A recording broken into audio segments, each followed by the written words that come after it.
Baik Ibu, kita lanjut ke pertanyaan Oke. berikutnya. Ini masih dari Pak Abid, masih dari IAIN Pekalongan. Ini mungkin karena tahu Ibu ada keluarga di sana.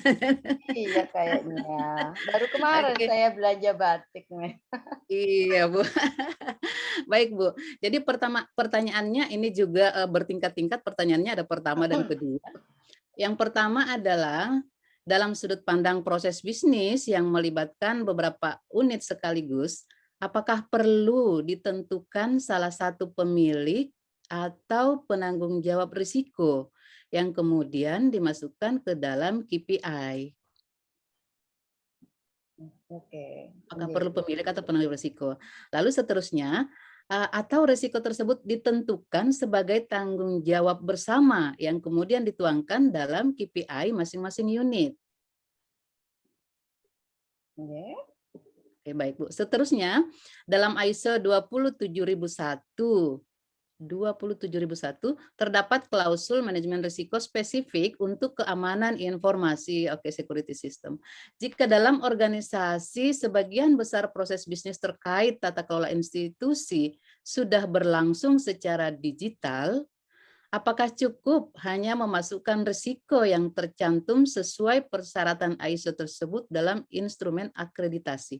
Ini saya ulang Ibu ya. Oke. Jika dalam organisasi sebagian besar proses bisnis terkait tata kelola institusi sudah berlangsung secara Nggih. digital, apakah cukup hanya memasukkan risiko yang tercantum sesuai persyaratan ISO tersebut dalam instrumen akreditasi? Itu barangkali Bu, ini ada Oke. agak banyak Oke. juga, ada 4. Langsung ini. Terima Iya, kasih, iya, Bapak iya. Abid, IAIN Pekalongan ya.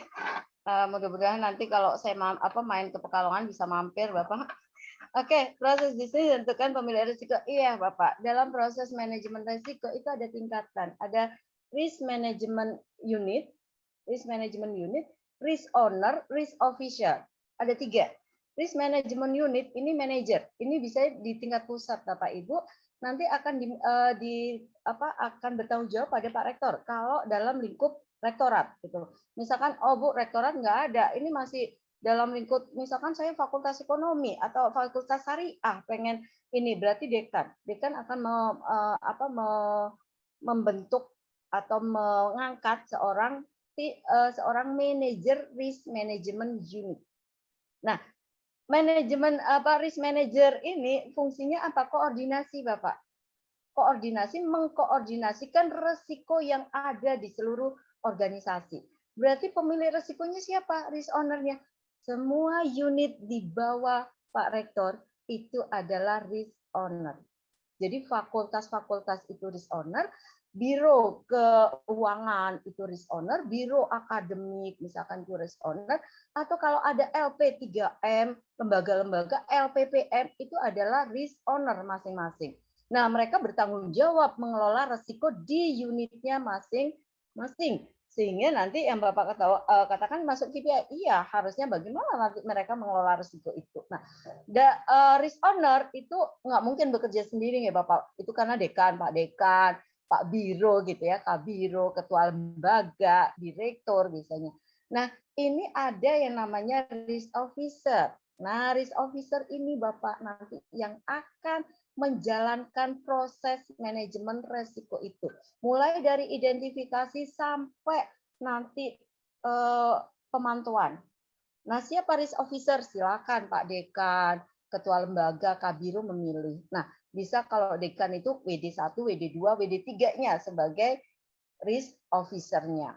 Nah, nanti WD1 misalkan berusaha mengidentifikasi, mengelola resiko di bawahnya WD1. WD2 itu Bapak karena kalau kita resiko ditentukan tanggung jawab masing-masing, itu yang namanya resiko ini masih ad hoc. Jadi artinya apa? Tidak terintegrasi dengan pusat.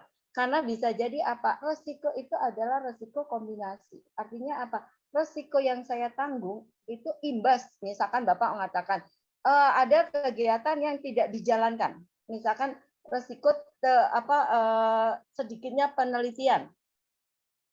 Kenapa resiko ini? Karena apa? Anggarannya sedikit. Kenapa anggarannya perencanaan nggak anggarin? Nah, berarti resiko ini kan combine. Jadi kalau ini terintegrasi, akan tahu akarnya di mana gitu. tapi kalau masing-masing enggak. Nah, harapannya kalau bisa terintegrasi ya Bapak. Nah, kalau ISO 2071 itulah hanya terkait sistemnya Bapak. Resiko terkait sistem itu sendiri, misalkan resiko adanya fraud sistem itu, resiko adanya resiko hilang data kayak gitu ya, itu resiko yang terkait dengan sistem. Tetapi apakah dalam organisasi itu semua sistem, Bapak? Enggak juga gitu. Sistem itu mungkin keuangan, oke sistem, tetapi yang menjalankan kan ada SDM di situ, ada aturan di situ, ada prosesnya. Misalkan pada saat kita menggunakan uang itu kan hanya tersistem proses pengeluaran, tapi pada saat implementasinya di pembelanjaan itu ada resiko nggak di situ? Ada, tetap ada resiko di situ. Nah, jadi nggak bisa Bapak cukup. Itu hanya di sistem. Tapi kalau Bapak mau tata kelolanya yang bagus, berarti sistemnya harus semua. Ya, itu Ibu mungkin jawaban saya.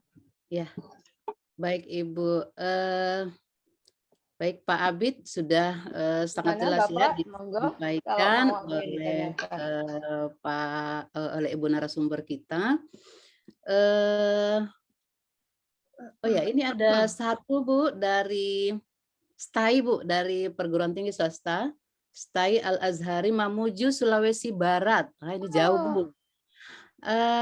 Bagaimana cara pembuatan profil manajemen risiko, Ibu? Pertanyaannya singkat ini, tapi cara membuat profil manajemen risiko. Pak Umar masih ada ya? Dari Sulawesi Barat, Oke. Bu. Oke, Ada Bu, kalau ada. Bapak Ibu sudah terstrukturnya sudah bagus, Bapak Ibu yang membuat profil risiko itu bukan risk owner, tapi nanti risk manajernya. Makanya harusnya yang nanti diangkat sebagai risk manager itu harus yang punya sertifikasi Bapak Ibu CRA, CRP, CRMP gitu ya. Karena mereka yang nanti akan membuat profil risiko. Bagaimana cara membuat profil risiko? Berarti Bapak harus ada dulu proses manajemen resikonya. Jadi bagaimana identifikasi ini. Nah, profil risiko ini lebih merangkum Bapak Ibu. Merangkum dari seluruh unit. Misalkan dari SETAI ini misalkan ada 10 fakultas, ada 3 unit gitu ya, ada 4 lembaga gitu. Berarti dia harus merangkum dari 17 itu. Nah, dari 17 itu berdasarkan identifikasinya mereka akan meranking mana yang lebih tinggi. Nah, dari itu nanti akan dilanjut bagaimana proses mitigasi yang mereka lakukan gitu loh. Nah, dari proses mitigasi yang mereka lakukan akan ketahuan bagaimana resiko itu setelah dimitigasi gitu. Nah, dari situ akan terlihat Bapak Ibu juga sekarang resiko yang tertinggi mana di sini. Nah, jadi profil ini nanti isinya ada analisis resiko, ada akar penyebab resikonya itu sendiri, dampaknya bagaimana, mitigasinya Bapak Ibu bagaimana, biayanya bagaimana. Nah, itu di profil akan nampak semua Bapak Ibu. Nanti kalau panjang Bapak Ibu kalau dijelaskan di sini. Tapi intinya itu, profil resiko isinya adalah semua proses itu ada di situ dan dirangkum Bapak Ibu dari semua itu, sehingga kita akan tahu secara keseluruhan organisasi ini masuk kemana maturitas resikonya. Masih ad hoc gitu ya.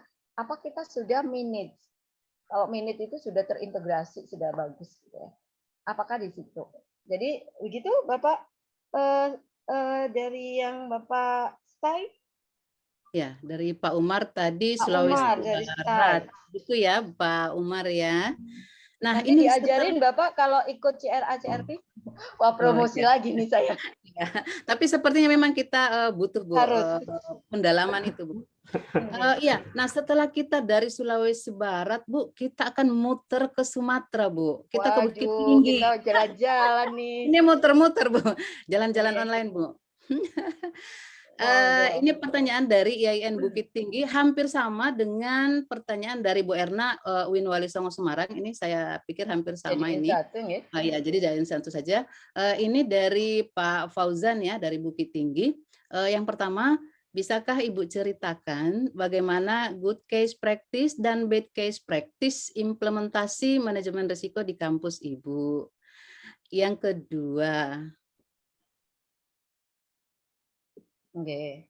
Yang kedua, kira-kira apa tips bagi kampus atau instansi yang sebelumnya belum pernah melaksanakan manajemen risiko jika mereka ingin melaksanakan hal tersebut ke depannya? Ya, Nah, 2 itu aja ya, kira-kira Bu? iya, ini karena ini hampir sama dengan di bawah, Bu. Oke. Nah, di sini apa implementasi manajemen risiko data pendukung dalam standar 2 ini, iya iya iya. Ya. Iya. Oke, Bapak Ibu, yang pertama saya lakukan dulu, kebetulan saya itu di internal auditornya dan diserahin untuk menjalankan manajemen risiko ini gitu. Nah, yang pertama saya lakukan pastinya apa? Menyusun pedoman Bapak Ibu, pedoman manajemen risikonya, karena itu menjadi panduan bagi kita nanti menjalankan manajemen risiko ke bawah. Nah, isi dari pedoman itu nanti akan ada Bapak Ibu, akan ada kriteria, akan ada dampak, akan ada prinsip manajemen risiko yang kita jalankan gitu. Kerangka manajemen risiko kita sampai proses itu semua ada di pedoman, dan pedoman itu harus disertai SK rektor. Artinya apa? Berarti rektor kan sudah mendukung saya. Karena kalau saya nggak mendapatkan SK rektor, otomatis ya berarti Pak Rektor nggak mendukung gitu. Nah, yang setelah itu saya sosialisasi Bapak Ibu. Sosialisasi pertama ke pimpinan. Semua dekan, semua ketua lembaga saat itu kita panggil, gitu. Kita jadi satu, kita sosialisasikan sama kayak sekarang. Apa sih manajemen risiko? Mereka juga nggak paham gitu. Nanti proses yang akan kita jalankan di sini apa gitu. Nah itu kita sosialisasikan dulu, baru kita proses pendampingan Bapak Ibu di masing-masing fakultas. Karena kita ada berdelapan, kita bagi saat itu. Saya mendampingin mana? Nah pada saat di pendampingan berarti sudah turun. Saya turun di situ. Saya berikan pelatihan di risk owner-nya, risk officer-nya, sampai nanti di bawahnya itu. Nah, kalau saya itu semua karyawan itu harapannya memang saat ini kita belum implementasi sampai ini, baru kita contoh itu belum sempat semua kita lakukan, keburu pandemi Bapak Ibu. Jadi kita belum ini, akhirnya kita baru melakukan di tiga fakultas yang sudah kita lakukan, dan mereka sudah mulai mengidentifikasi itu resikonya, dan semua orang disuruh ngisi. Nah, nanti tim risk officer misalkan WD1, berapa sih di bawah WD1 orang itu, baik dosen maupun akademik gitu ya. Nah, semua orang itu suruh mengidentifikasikan resiko di masing-masing pekerjaan. Misalkan Bapak Ibu sebagai dosen, kalau saya sebagai dosen gitu.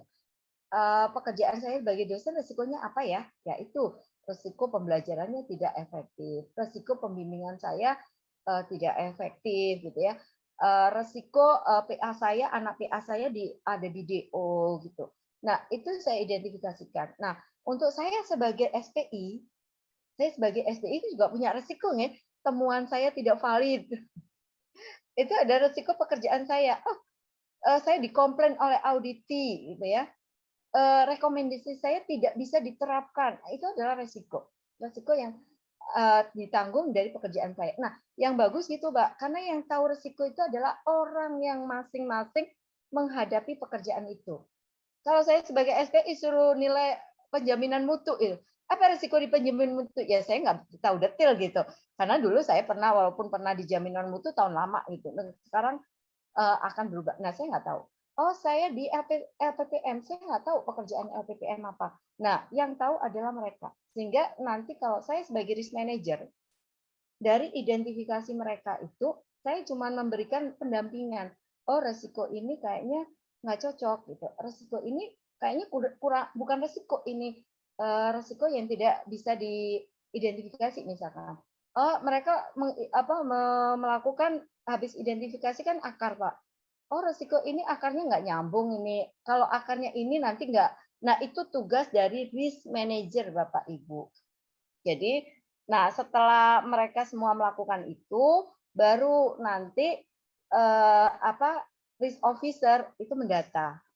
Yang akan melakukan pemantauan berkala tetap risk officer sama risk owner. Risk manajernya saya akan turun mengaudit prosesnya udah dijalankan nggak dengan baik gitu. Nah, dari situ akhir tahun baru saya sebagai risk manager akan menyusun Bapak profil. Selama ini seperti itu. Dan kebetulan kalau yang kita bikinkan database-nya itu lebih ke Excel Bapak Ibu. Tapi saya saat ini lagi mengembangkan di Unsut berbasis sistem. Nah, sistemnya ini saya integrasikan Bapak Ibu ke anggaran, integrasikan ke akademik. Jadi Pak Rektor atau bagian anggaran akan melihat, akan kapanpun bisa melihat, oh di fakultas ini ada resiko ini, ada butuh biaya penanganan sekian. Jadi saya bisa mereka bisa memikirkan ini memang resiko di situ sudah ditandai penting oleh oleh kita. Berarti berapa anggaran yang perlu disediakan? Oh, akademik misalkan, oh ada resiko dari dosen seperti ini. Berarti bagian akademik pusat bisa melihat, oh berarti harus aturan kita harus ganti. Nah, itu tujuannya sistem saya terintegrasi. Jadi Pak Rektor, para pimpinan bisa membuka, mengakses risk management yang dilakukan oleh unit-unit. Seperti itu Bapak. Nah, kalau Bapak bagaimana tip yang kampus belum pernah gitu ya? Mungkin pertama Bapak memang harus ada orang yang nanti akan mau diserahin untuk mengelola risiko ini. Misalkan, oh ya udah sementara mau manajemen risiko kita tempelkan di penjaminan mutu gitu. Berarti Bapak Ibu yang di penjaminan mutu bisa mengirim satu orang gitu untuk mempelajari risiko ini dulu gitu. Nah, di situ dia nanti akan bertindak sebagai manajer. Karena nanti pada saat Bapak Ibu CRA CRT diajarin Bapak Ibu bagaimana kita menganalisis ke akarnya, bagaimana nanti proses mitigasinya. Itu Bapak akan diajarin detail. Jadi mungkin dari situ setelah itu baru Bapak Ibu bisa nanti sampai di CRA CRP Bapak tugasnya suruh menyusun pedoman manajemen risiko sehingga nanti begitu balik kan bisa digunakan itu ya menyusun manajemen. Nah, pedoman ini yang penting Bapak Ibu. Itu nanti begitu pedoman ini ada sudah bisa dijalankan dengan baik dan sementara ditempelkan di penjamin misalkan seperti itu. Mungkin itu Bapak Bu Erna sama Pak Faujen. Baik Ibu. Jadi mungkin setelah ngopi jamu kita hari ini, orang penjamu ini akan rame-rame ketemu pimpinannya ini kali Bu. Iya, Ketemu untuk rektornya untuk menjelaskan menceritakan ini. Bapak Ibu. Iya benar. Baik, setelah dari Sumatera kita ke tengah lagi Ibu, kita ke Yogyakarta ini. Oh, Jogja. Baik, dari STPI BIM Pak Fuad, terkait implementasi dalam dalam laporan evaluasi diri, terdapat mekanisme fungsi PPPP, Bu. Nah, aplikatifnya dengan manajemen risiko ini terletak di mana? Adakah untung ruginya dalam penerapan manajemen risiko pada analisis pengisian LED tersebut? Iya, baik Bu. Jadi kan di kriteria 2 itu Bu ya. Iya. Kriteria 2 tata kelola tata pamong itu meminta manajemen risiko. Oke, artinya tadi sudah saya jelaskan di awal Bapak Ibu. Kalau manajemen resiko ini dilakukan gitu ya, dilakukan dengan baik, maka tata kelola itu pasti baik Bapak Ibu. Itu jaminan gitu. Kalau kita sudah mengelola manajemen resiko itu dengan baik, sehingga asumsinya tata kelola itu apa sih gitu. Tata kelola ini kan meliputi semua kontrol pengendalian yang ada dalam organisasi Bapak Ibu, mulai dari mulai dari keuangan, akademik gitu ya, sampai ke proses belajar mengajar, itu semua kan diatur atau dikelola dalam internal control atau manajemen organisasi Bapak Ibu. Sehingga kalau itu dilakukan dengan baik, Bapak Ibu juga didampingi dengan ada proses manajemen resiko sehingga asumsinya semua semua proses bisnis yang ada dalam universitas itu sudah bagus. Artinya apa? Nggak ada lagi nanti Bapak Ibu tinggal pada saat Bapak Ibu harus menuliskan mengenai kurikulum, itu kurikulumnya sudah bagus pasti karena tata kelolanya sudah bagus, sudah dilampiri dengan manajemen resiko yang bagus gitu. Artinya apa? Kenapa dipaksa untuk manajemen resiko? Artinya apa? Kalau saya sebagai kebetulan saya eksternal auditor, internal auditor gitu. Kalau saya eksternal auditor, begitu saya masuk ke perusahaan menyampaikan manajemen resikonya dengan baik, saya baca di situ. Nah, begitu saya lihat baik, asumsinya apa Bapak Ibu? Pengelolaan keuangan itu sudah bagus. Jadi laporan keuangan itu kan hasil dari organisasi. Artinya kalau pengelolaan keuangan itu bagus, hasil laporan keuangan ini valid pasti. Artinya nanti saya pada saat saya menentukan sampling itu saya akan turun Bapak Ibu. Samplingnya nggak banyak. Begitu juga mungkin proses asesor. Saya sebagai internal auditor, reviewer anggaran, misalkan saya lihat, oh ini Pemdanya sudah bagus, ini apa tata kelolanya, manajemen resikonya. Jadi pada saat saya mereview anggaran mereka, saya asumsikan anggaran ini mungkin untuk terjadi kesalahan kecil, sehingga sampling saya mungkin nggak menyeluruh akan ambil. Sama Bapak Ibu reviewer Bank PT kenapa meminta ada manajemen resiko? Artinya dengan manajemen resiko ini sudah bagus dilakukan, berarti tata kelola Bapak Ibu bagus. Kalau tata kelola Bapak Ibu bagus, organisasi nggih, proses belajar mengajar itu bagian dari tata kelola Bu. Tata kelola Bapak Ibu itu semua bagian dari tata kelola. Kalau itu ya udah bagus, otomatis saya yakinin bahwa oh ya standar semuanya sudah bagus. Bisa nggak saya sebagai reviewer mengatakan seperti itu? Saya yakin bahwa proses dokumen ini adalah dokumen valid.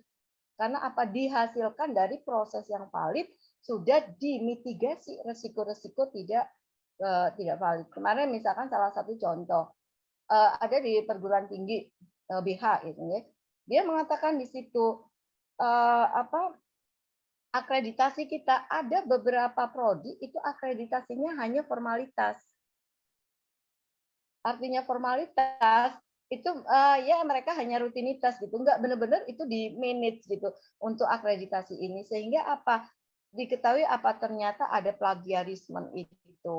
Jadi hanya copy paste dari tahun lalu atau copy paste dari yang lain yang penting saya mengumpulkan ini. Nah, itu kan berarti dia nggak memanage resiko dari akreditasi itu. Akhirnya dia coba memanage bagaimana proses akreditasi itu. Akhirnya akreditasi ini juga terintegrasi. Jadi dokumen-dokumen semua di fakultas itu langsung terintegrasi dengan sistem database mereka. Jadi otomatis proses belajar mengajar, misalkan RPS, itu begitu dosen masuk, ini RPS langsung sudah jadi RPS itu harus ada. Jadi tinggal ngambil. Akhirnya apa? Proses itu bisa dilalui bahwa tidak ada lagi mereka hanya formalitas bahwa akreditasi ini sesuai dokumennya. Mungkin seperti itu Bapak. Jadi fungsi kenapa ada manajemen resiko.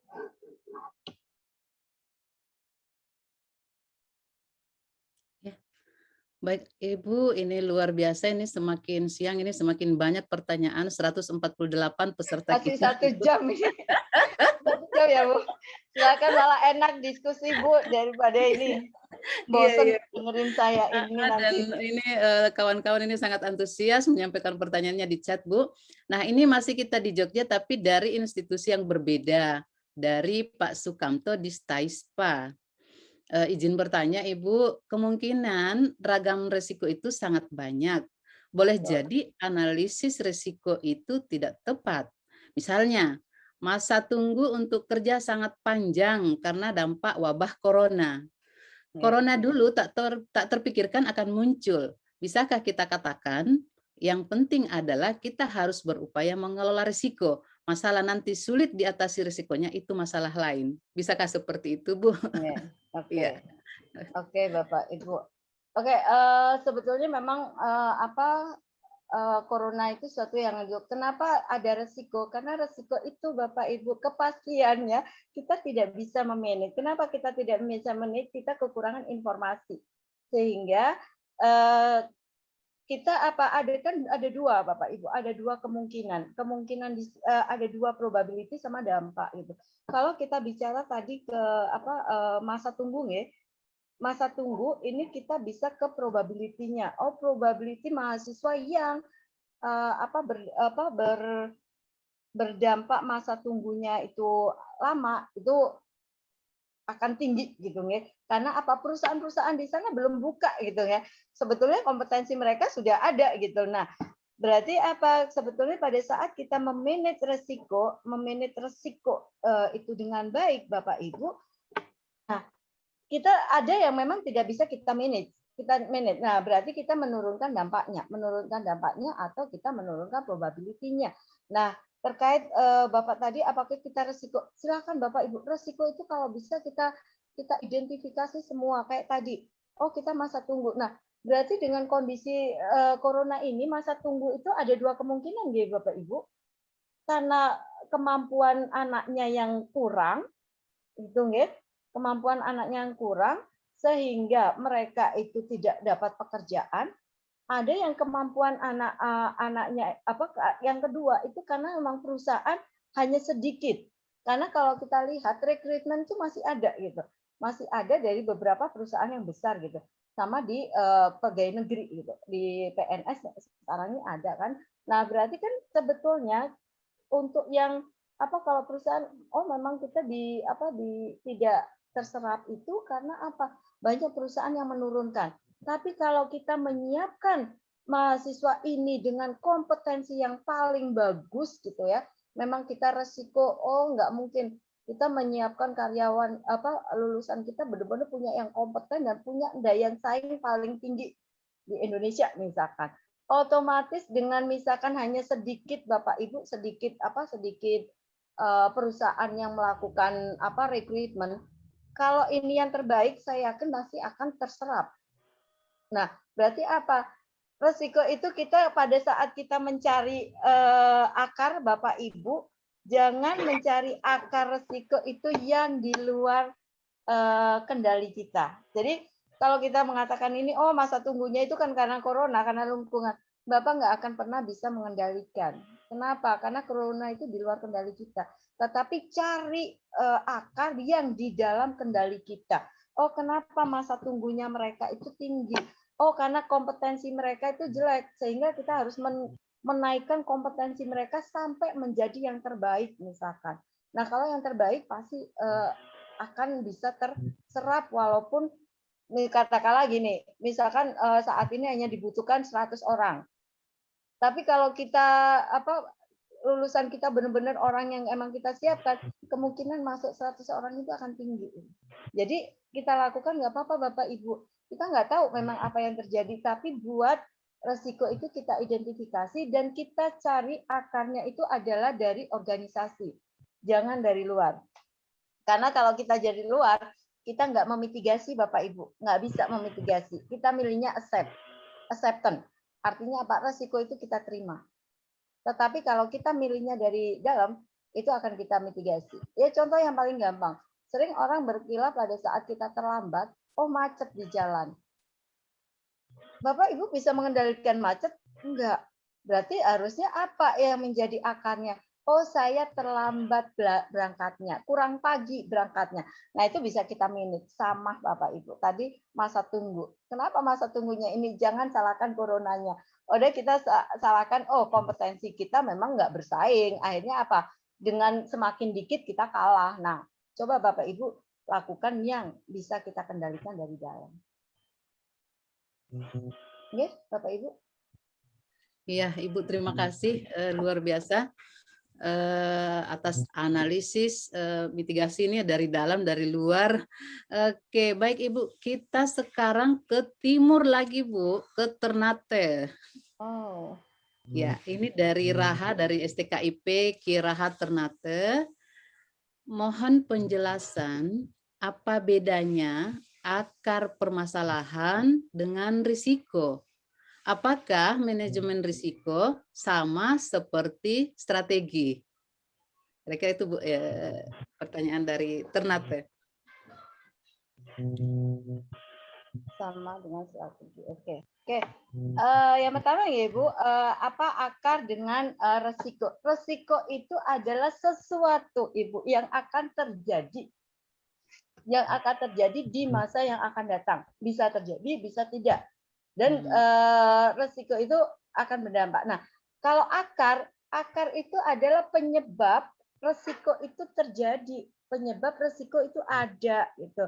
Kalau misalkan Ibu bicara mengenai ranking turun. ranking universitas turun. Itu resiko ya. Penurunan ranking universitas itu resiko karena mungkin universitas Bapak Ibu turun atau mungkin enggak gitu. Berarti ada kemungkinan. Kalau ada kemungkinan itu berarti ada resiko di situ. Nah, berarti resiko terjadinya penurunan ranking universitas. Nah, kenapa ranking universitas ini turun? Nah, itu akar Bapak Ibu. Nah, kenapa? Sekarang saya bilang, oh, ranking universitas turun kenapa? Karena penilaian IQ-nya turun. Itu berarti akar nggak? Nah, kenapa penilaian IQ-nya itu turun? Nah, ditelusur lagi. Oh, IQ itu kan ada berbagai macam. Ada IQ 1, IQ 2, IQ sampai IQ 8. Oh, IQ 1 turun. Kenapa IQ 1 turun? Nah, IQ 1 itu kan ada berbagai macam juga itu ya. Nah, kenapa IQ 1 turun? Contohnya sekarang yang IQ baru itu IQ 7 ya. Bahwa pembelajaran itu CBL dan PJBL gitu, menggunakan case method sama project base gitu. Nah, kenapa kok IQ 7 kita turun? Nah, karena ternyata sebagian besar dosen masih kurikulumnya yang sama yang tahun lalu. Nah, berarti akarnya adalah di kurikulum. Nah, akar ini nanti Bapak Ibu yang harus Bapak Ibu selesaikan. Karena ingat Bapak Ibu, kita menghilangkan resiko itu harus menghilangkan akar. Kalau Bapak Ibu tidak bisa menghilangkan akar, resiko itu nggak akan turun. Resiko itu akan ada gitu. Resiko itu akan masih besar. Tapi kalau Bapak Ibu bisa menghilangkan akarnya, resiko itu akan turun. Tapi kalau Ibu tidak tidak bisa menemukan akar yang benar-benar akarnya dari resiko itu, Bapak Ibu juga nggak akan bisa menyelesaikan resiko itu dengan baik gitu. Nah, makanya butuh orang yang mampu menganalisis ini dan mampu tahu Bapak Ibu di itu. Kenapa tadi risk owner itu di unit? Karena unit yang tahu resiko itu, unit yang tahu bagaimana proses kegiatan itu sehingga ada risiko ini. Berarti kan bisa menemukan akar di situ. Kalau kita nggak bisa menemukan akar, ada berbagai teknik nanti Ibu. Nanti akan kalau pelatihan sih diajarin Bapak Ibu. Kalau di sini waktunya terbatas, saya itu ada berbagai teknik untuk menentukan akar. Salah satu contohnya ada Delphi. Delphi di sini adalah kita konsorsium dengan kita melakukan konsorsium dengan para ahli. Jadi misalkan ahli terkait di sini anggaran, berarti kita mengumpulkan ahli-ahli anggaran, pengadaan ahli-ahli pengadaan, proses pembelajaran berarti ahli-ahli dalam proses pembelajaran itu, sehingga kita tahu sebetulnya akar kita di mana. Kita bisa melakukan benchmark dengan universitas yang lain yang untuk menentukan akar. Jadi beda ya Bapak Ibu antara resiko dengan akar. Di sini apakah manajemen resiko itu sama dengan strategi? Justru manajemen resiko ini untuk memastikan Bapak Ibu bahwa strategi Bapak Ibu itu akan tercapai gitu. Nah, jadi manajemen resiko ini akan berbeda dengan strategi itu. Manajemen risiko justru akan mengevaluasi akan memastikan bahwa strategi yang Bapak Ibu lakukan itu akan tercapai. Makanya di sini akan diidentifikasi resikonya di masing-masing strategi. Beda kan ya, Ibu? Mungkin itu Bapak Ibu detailnya biar waktunya masih. Ya, baik Ibu. Jadi terima kasih sekali atas penjelasan yang disampaikan oleh Ibu narasumber. Baik Ibu, ternyata di ruang chat ini tidak hanya pertanyaan yang muncul Ibu, ada juga beberapa harapan yang disampaikan. Saya tidak tahu apakah harapan ini dikabulkan atau tidak. Apa Ibu harapannya?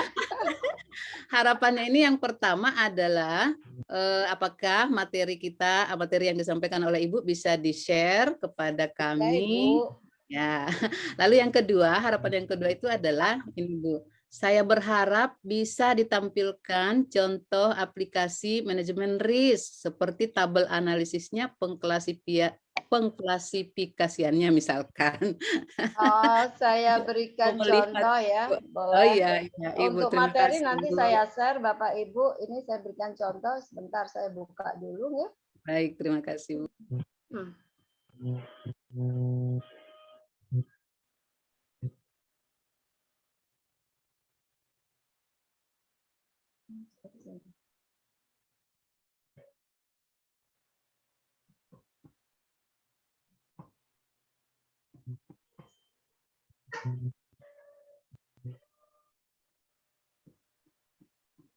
Enggak boleh. Nah, sebentar Bapak Ibu, ini sudah sebentar. Saya carikan ini salah satu contoh nih ya.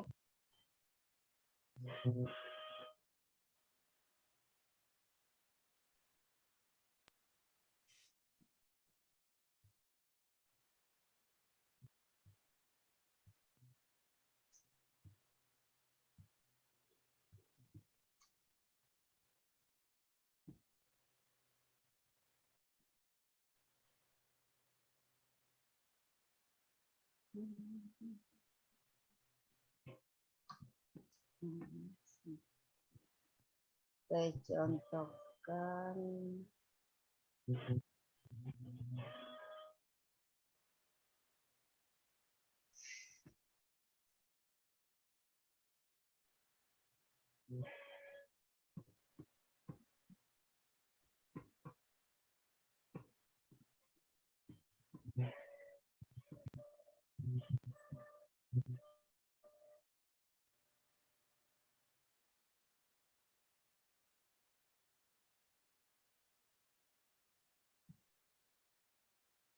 Oke, kalau belum tampil nih.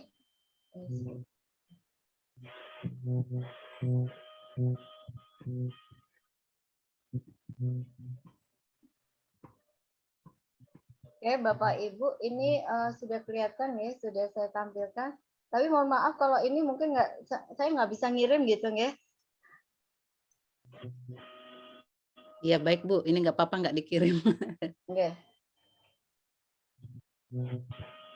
Nah, ini salah satu contoh beberapa gitu Bapak Ibu, nanti aplikasinya ini. Misalkan yang pertama di sini penurunan jumlah mahasiswa. Ini resiko. Resiko di sini dia termasuk kategorinya apa? Oh, resiko strategik di sini gitu. Nah, sasarannya apa? Nah, ini sebetulnya kan sasarannya adalah mendapatkan jumlah mahasiswa setarget. Nah, salah satu kegiatannya ini adalah sasaran ya. Salah satu kegiatannya adalah proses penerimaan mahasiswa baru. Nah, ternyata penurunan resiko dari proses proses penerimaan mahasiswa baru itu adalah penurunan jumlah mahasiswa. Nah, penurunan jumlah mahasiswa ini apa akar penyebabnya? Nah, ini sebetulnya ini kan contoh dari beberapa yang ikut kita pelatihan gitu, karena nanti kalau ikut pelatihan Bapak Ibu suruh bikin seperti ini. Nah, ini kurangnya pendekatan secara proaktif terhadap sekolah, adanya image gampang masuk susah keluar, banyaknya undi pesaing. Nah, ini yang nantinya harus Bapak Bapak selesaikan gitu, Bapak mitigasi gitu. Nah, indikator risiko berkurangnya minat. Gitu. Nah, ini ada indikator, ada faktor positif, ada dampak Bapak. Nah, di sini ini sudah ada resikonya. Oh, ini termasuk ekstrim, high risk. Ini ada sangat besar. Nah, kapan kita menentukan sangat besar, kapan kita menentukan berat, ini sudah ada di pedomannya Bapak Ibu harusnya. Ini hanya di sistem dimasukkan nanti pedoman Bapak Ibu. Oh, kalau saya mengatakan sangat besar, itu jika misalkan saya lihat di sini, Bapak ini sudah ditemukan. Jika kita pilih satu itu kalau kurang dari 10% dan seterusnya. Seperti itu. Nah, ini sampai nanti Bapak ada dampak finansialnya berapa, uang yang kerugian kita, ada dampak kualitatif, ada nanti pilihan strategi, nanti kita apa, di sini ada avoid, ada accept, ini sampai itu. Nah, di sini ada penanganan risikonya, ini rencananya, nah di sini penanganan yang telah dilakukan. Jadi Bapak akan melihat, tadi kan saya katakan ada ini ya, ada pemantauan. Nah, nanti di sini Bapak lihat, oh dia rencana satu ini sudah dilakukan nggak rencana itu. Nah, kalau sudah dilakukan, bagaimana nanti profil resikonya itu ke resiko residualnya? Oh, sudah dilakukan menjadi turun. Ini contohnya Bapak Ibu. Jadi kalau saya jelaskan di sini bisa 3 jam Bapak. Itu contohnya. Baik, Bapak Ibu, ternyata harapan kita dikabulkan oleh, Ibu narasumber kita ya, bahwa materi akan di-share dan juga Kalau materi tadi saya share. ya, dan juga tadi sudah diperlihatkan kepada kita semua peserta di Zoom ini tentang, bagaimana identifikasi risiko itu sampai kepada mitigasinya, bagaimana strateginya dan seterusnya. Dan, lagi-lagi untuk pendalaman memang tidak cukup Bapak Ibu kalau kita hanya Betul. bertahan 2 jam di sini, tapi setidaknya itu kemudian memberi, pandangan baru buat kita semua tentang manajemen risiko ini. Baik, Ibu, mohon maaf ini kita lanjut lagi ya, Ibu, ya. Oke, Masih ada siap Ibu. pertanyaan iya. Dari Bentar, materinya saya kirim dulu ke chat nggak Ibu? oh iya, Bisa boleh nggak ya? boleh, Ibu, ya. Sebentar. Kok saya ini beda, saya, lo kok beda ininya ya? Oke, nanti aja deh Bu, saya kirim ke Ibu ya.